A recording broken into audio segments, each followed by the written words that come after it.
I think it goes without saying that like we intend to remediate based on the results, right? So like, hey, here's a skill profile, 6 skills that we've kind of proxied to the flags in this environment, and you performed pretty darn poorly on the sim one. Well, here's a slew of courses on the elk stack.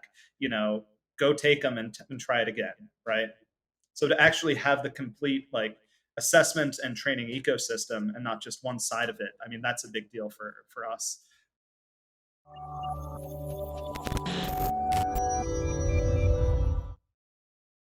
All right, everybody. Thanks for joining us here on the podcast for Cybrary. I'll be filling in for Will today since he's going to be out traveling to go to Black Hat DEF CON. So it's super exciting. A lot of stuff going on with Hacker Summer Camp.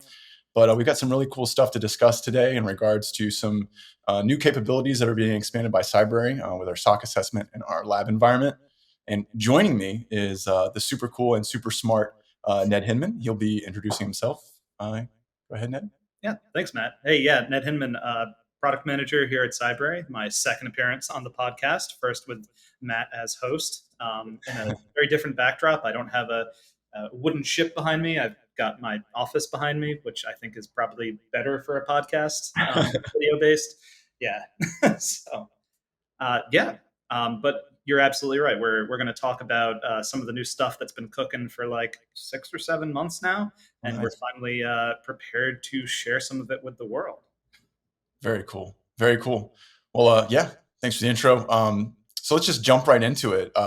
We did release some press information. There's been a little bit of talk. If anybody's been paying attention to, our feeds and general buzz that's been coming out of Cybrary. So I really don't want to steal the show, but we do have some new lab capabilities that we're going to be rolling out. But the big thing, like you said, is going to be the SOC assessment. So really, from a high level, maybe can you give us some information about what it is and what makes it unique, and maybe if you want to get into a little bit of the technical minutia, but maybe not too crazy, go for it. Love to hear it. Yeah. So we've been working on a lab platform, an in-house lab platform for a while, but in terms of how we wanted to introduce it, just we've been developing our own labs with our learning partners for quite some time. And just putting out one of the courses that we were always planning to put out at that particular point in the roadmap, but with like a Cybrary lab platform as opposed to just a learning partner platform. That always felt like it would be maybe just a little bit flat, and like we needed to do something a little bit more exciting. So we eventually landed on this idea. The genesis of it was, okay, let's run a CTF at Black Hat, right? Like that's the thing that people do. The people love CTFs, but that wasn't quite, that would have just been a one-off, and it didn't really advance any of our kind of ambitions around evolving the product. So what we eventually landed on was building a skill assessment. That's something that we have in the platform today, but of course they're predominantly, they're really knowledge assessments, multiple choice assessments.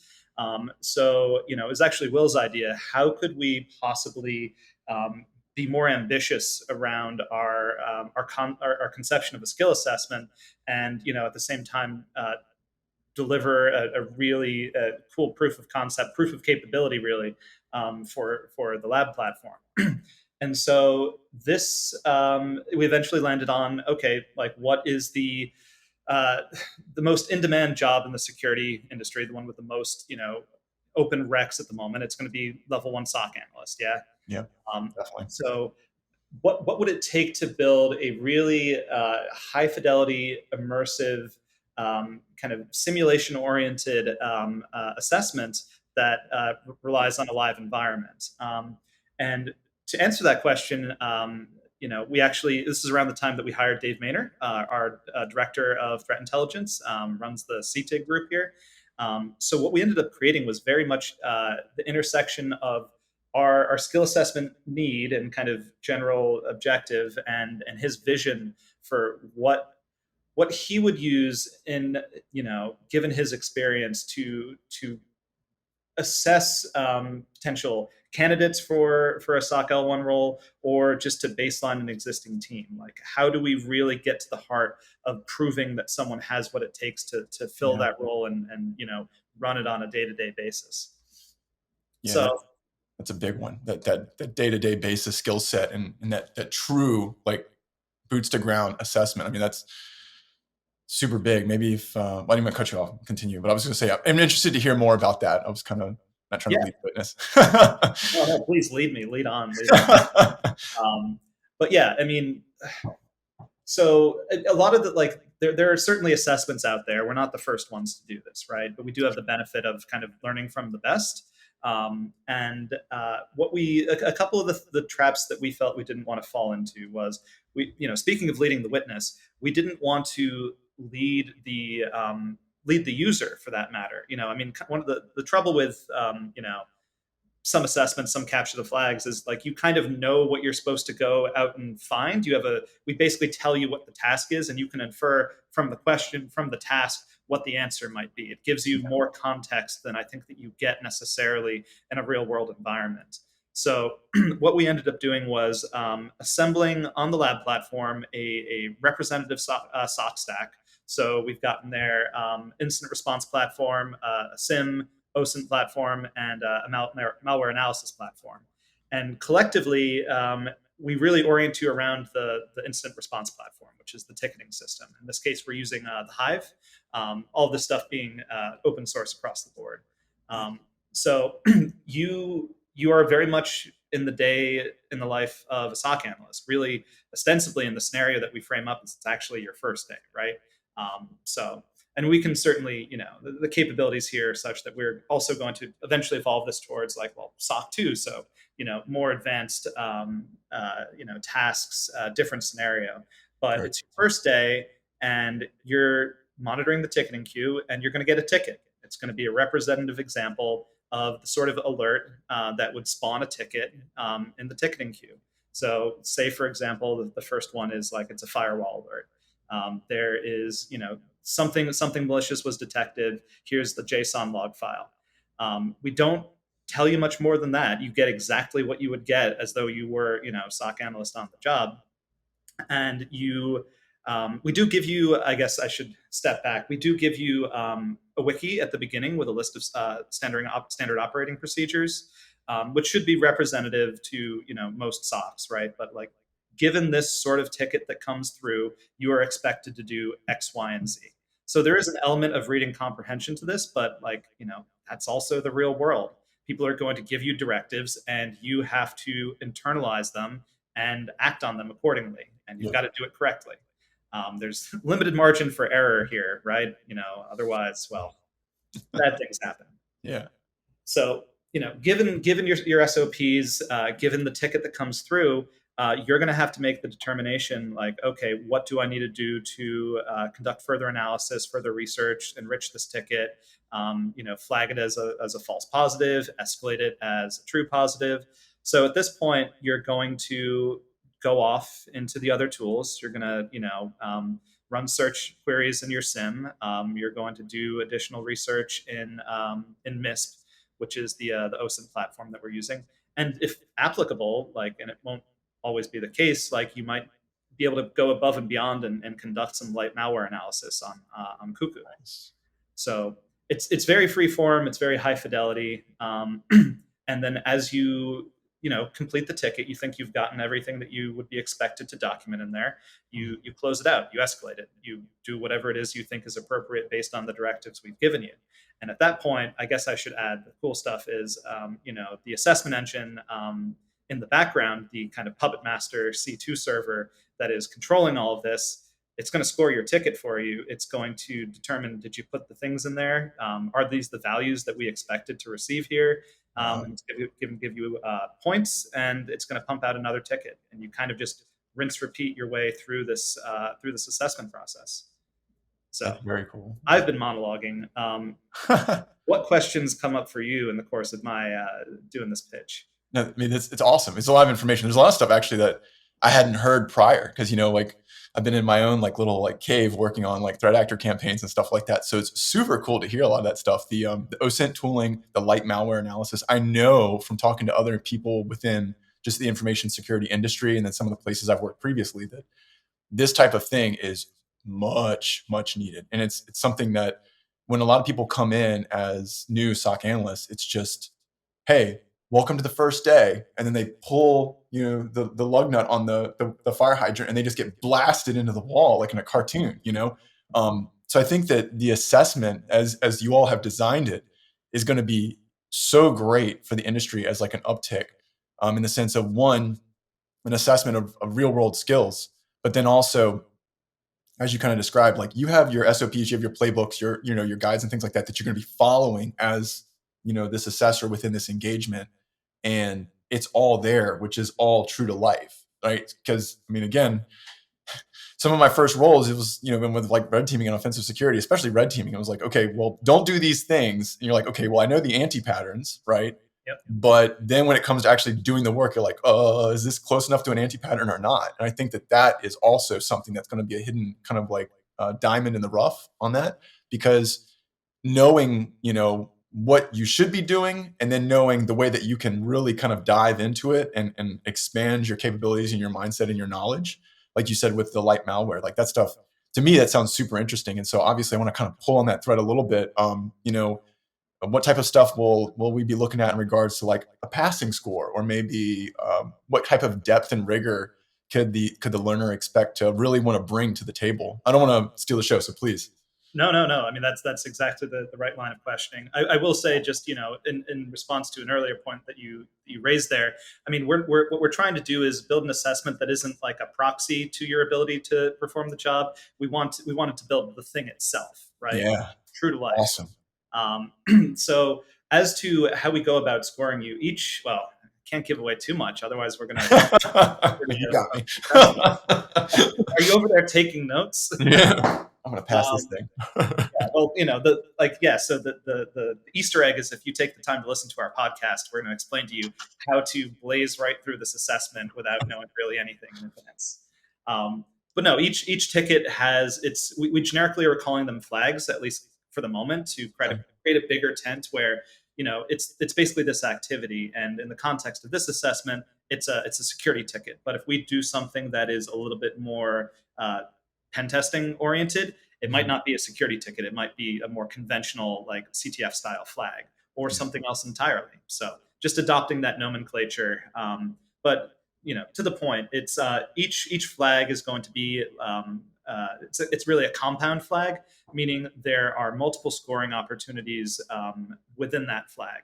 So if you properly go out to the SIM and conduct additional research and enrich the ticket accordingly, like that's effectively a subtask, and you'll get a point for that. But there may be additional data points that you're expected to uncover by conducting research in MISP. Likewise, in Cuckoo. I mean, in some cases, you don't even necessarily have to go out to those tools. It's going to be focused more to, like analyzing email headers and just applying knowledge that you already have.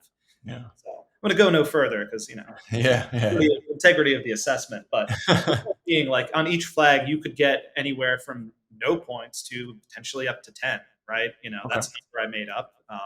Every flag is a little bit different. Every ticket, every alert is a little bit different. Sure. But these were all, as to the guts of them, these were all scenarios that Dave came up with, given his experience, in this field for quite some time, basically trying to distill them down to the most representative examples of tickets that you would have to deal with as in your capacity as an L1 analyst. So.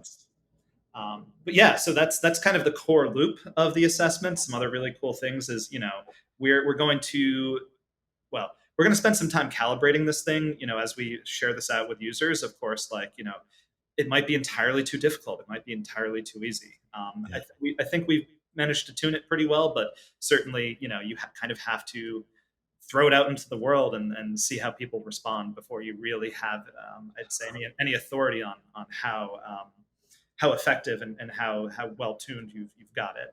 So, but yeah, it's a certain number, and critically, there are core tickets and there are bonus tickets. So it's not only an opportunity to go up to 100%, which would be you got all the points for the core tickets, but it's an opportunity for you to exceed that initial score and prove that actually, yeah, you're not only well suited to this job, you can do it like that. You can go above and beyond. You are truly, excellent at this. So yeah, just creating that space to go from anywhere from just like, yeah, you shouldn't be doing this at all, or maybe we designed it wrong, to yeah, you're top of the class here. Um, so there will be bonus tickets, but ultimately at the end of it, maybe you finish all your bonus tickets and the assessment ends. Maybe the timer expires. Maybe you never get past the first 3 tickets. Who's to say? Um, but at that point, we'll bring you to results report, and that's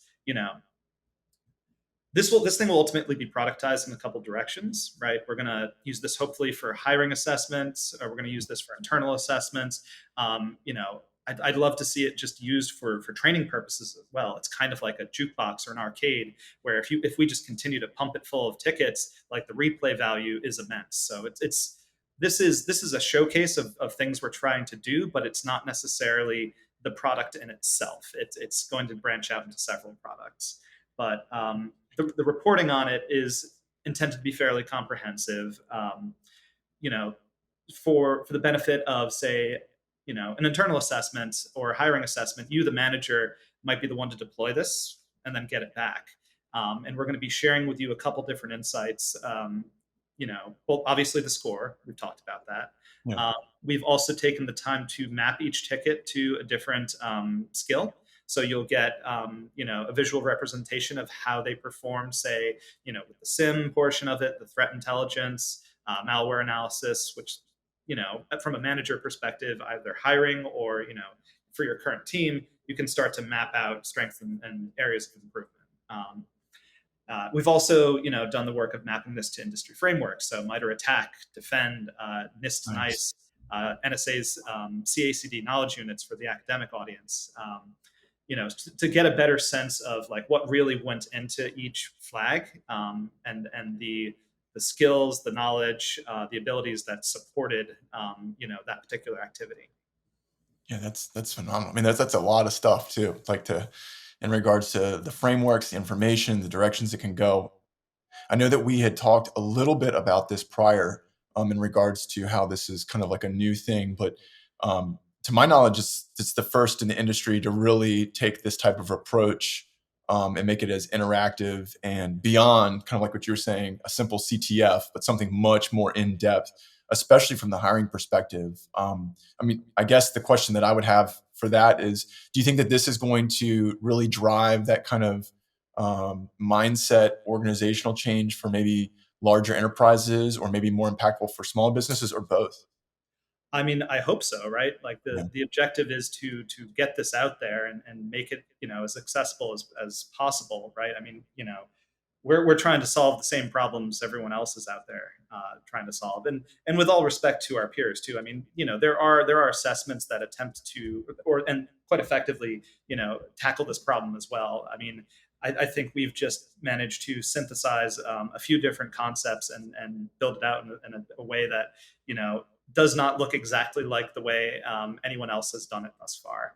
I mean, I think I'd be remiss if I didn't bring this part of it up too. Dave really wanted this to be replayable, in the sense that, like, you can't go through, get the answers, and then plug those answers in the next time. So Yeah. without going into too much detail, the network traffic that you're kind of combing through in this environment is all going to be dynamically generated. Yeah, this is where the limits of my ability to kind of go deep and probably end. But I highly recommend you catching up with him next week. You're going to be at Black Hat, right? Yeah, I'll Yeah, definitely. cool. Yeah, so we'll index on this a little bit further, but yeah, to simulate something that looks realistic, so the noise looks like noise, like honest to God noise, as opposed to just like junk. Yes, Like, anyways. this is just simulated junk, and you can find exactly what you're looking for accordingly. So back to the point of high fidelity is just to index as hard on realism as possible. But I mean, yeah, to your question about small businesses, large businesses, I hope so. We're going to find out, right? We're on the verge right now. This is day one of this thing being in the wild, and having people getting their hands on it. Yeah, it's super exciting to hear too, because when you were talking about it in the assessment before we kind of went into the details about the randomized traffic and the generation is where my mind went was, would it be possible, or is it on the roadmap maybe in the future or something like that, to have different scenarios you could preload into it, right? That kind of that arcade box mentality. They've completed level one. We talked about the SOC assessment too. Is there a way to have bonus stages per se in level one or something like that? And I don't know if you kind of like fully fleshed out that response with the extra noise, because that's definitely a wrinkle, right? That's part of the problem with some of these assessments that are out there. I know it was notorious for some of the other well-known offensive security certifications, where they were using essentially the same boxes for like over a decade, and there was a very obvious amount of people who were aware of that, and that's all I'll say. So it's really cool that is randomized. Definitely want to see if pulling that thread a little bit more, and see if that's something that maybe you all have put on the roadmap or consideration. I know you kind of talked about the SOC 2 or level 2. I don't know if that's in the same vein or what. Oh yeah, without revealing too much about the roadmap, but I mean the answer is yes. This is Rob's work. This is the engineering team's hard work. This is Dave's hard work to develop, first and foremost, a core capability that will be extensible, that we can bolt onto over time Nice. to serve a wide range of applications. So not just an internal assessment. Like that might be the first productization of it, the first way we deliver this. But this core capability and the concepts, the constructs that support it are designed to be applied to different ends, maybe using different tools, different scenarios. I mean, Dave and I were talking about this the other day. Like, okay, how do we eventually do assessments for other roles that aren't various permutations of like SOC analyst? How do we potentially use this for red teaming purposes? And certainly, given your background, I'd love to hear your thoughts on how we go about that. But I mean, Dave's point was like, well, the SOC stack, the SOC is the heart of any security enterprise. And so, even if you're conducting penetration testing, like, it's not going to be, it's not going to be like black box hacking the way that I think everyone makes it out to be. Like, there's going to be a lot of contextualization. You're going to be interfacing with, the SOC manager early on, and I might be speaking out of turn, but you would have some awareness potentially of what's going on in these tools in this environment that we've created for this assessment. Yeah, definitely. Yeah, I mean, I would imagine that if the assessment is true to life, you're definitely going to have that stuff. You're going to have some awareness. I mean, there might be even maybe some network mapping and stuff like that that's given to you prior to understand the architecture. But Yeah, and that was the, exactly. okay. It's not, you're not in the hoodie, like just kind of breaking into your company's systems. No, I mean they're going to, provide you with situational awareness beforehand. Yeah, that's real cool. Yeah, especially with that mentality and that approach for the randomization and the variation of levels and things like that we were just kind of pulling on is, if moving into a different space like red teaming, it'd be really cool, especially future state, if this assessment engine could be applied to that. Because one of the points that I think is important to remember is that randomization and that noise you were talking about earlier in regards to the traffic and what could show up in the tickets would be just as, if not more so, doubly important. Especially with red teaming, because our attack paths and our attack chains aren't always going to be the same. So do you think, I guess, kind of throw the question back at you to get some more information for the viewers, do you think that type of randomization would be something that would be applicable in regards to maybe future state? And is that roadmapped, or is that coming soon, trademark? Well, it is certainly something that we've given thought to. I certainly don't want to commit to anything, because I mean Sure. that is the product management reflex is commit to nothing. It's on the roadmap. It's on the roadmap, right? Yeah. But if I detach myself from that my role for a second and just do a little bit of daydreaming, I mean, absolutely, right? Like, Nice. to what we're trying to do is create, the capability to do high fidelity simulations, not strictly limited to the SOC. We're just starting with the SOC, right? Mhm. Certainly, like, without speaking too much to the architecture, it is set up in such a way that it's going to be very conducive to multiplayer. I don't know whether we're going to do that, in 6 months, a year, or beyond, but like it's on our minds. So, you could certainly think about doing multiplayer within the SOC, having like level one analyst escalates the ticket. Well, where does it go? Yeah.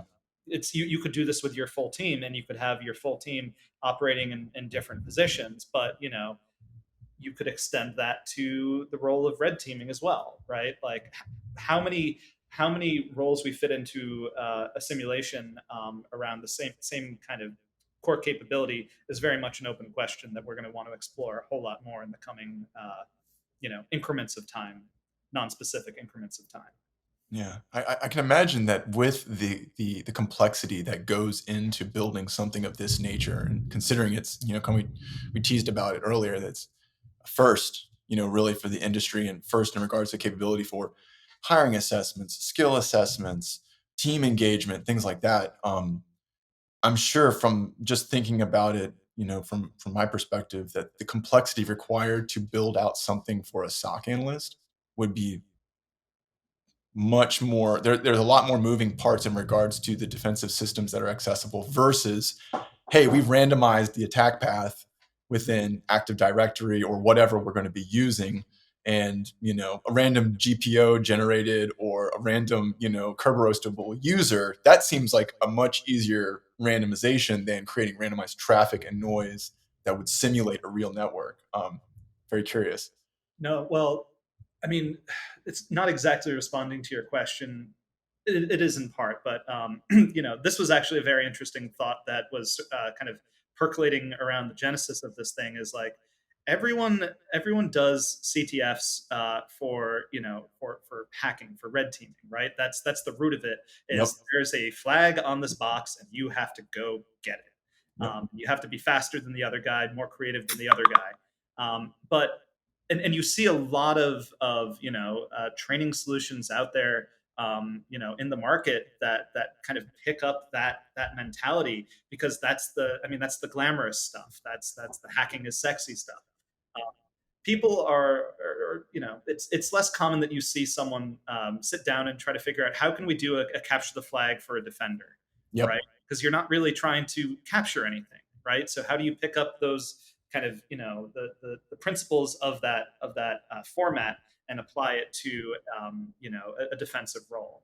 Yeah. And it was challenging, right? Like, but it's the need for it is so much greater. Obviously, there are exponentially more open L1 SOC analyst roles than there are red teaming roles, pen testing Oh roles. yeah. But that's the fun stuff, and people want to build the fun stuff. But sometimes you have to build the necessary stuff too.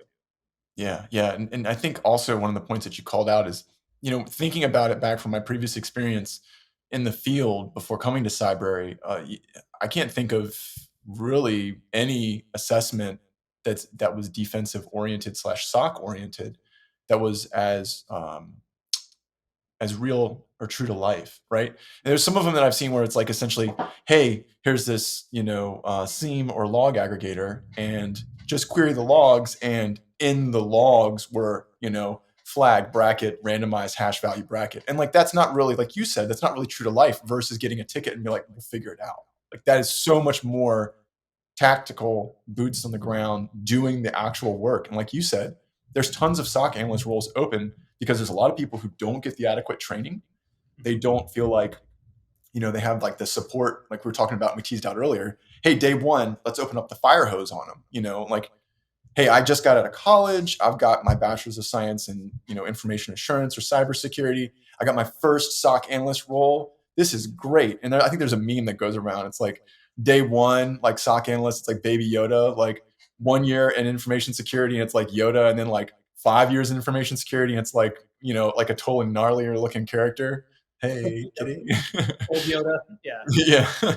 So yeah, I think it's entirely applicable that, that taking that into consideration and like the complexity involved, right, in being a SOC analyst, and the ability to kind of, like you said, figure it out, orient here on your own. Like that's huge. And a lot of SOC CTFs, to use the quote again, like they just don't cover that. So it's really cool.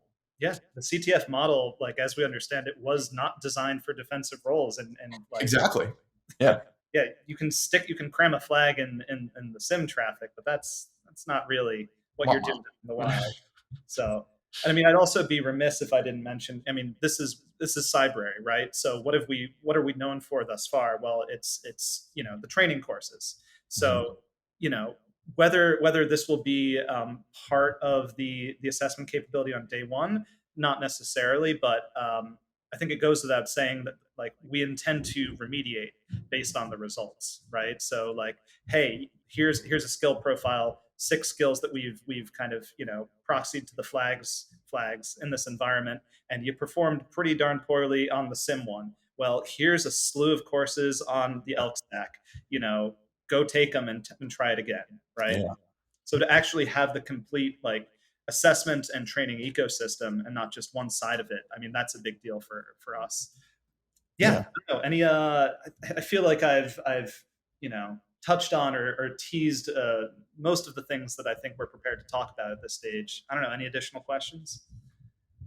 Really, I think I'm about out in regards to questions. We covered a lot of stuff. You've answered a lot of them really well. You've also avoided all of the pitfalls that I kind of threw out there. Like, well, tell me a little bit more about how this assessment is run. You dodged those pretty well too. So I appreciate that.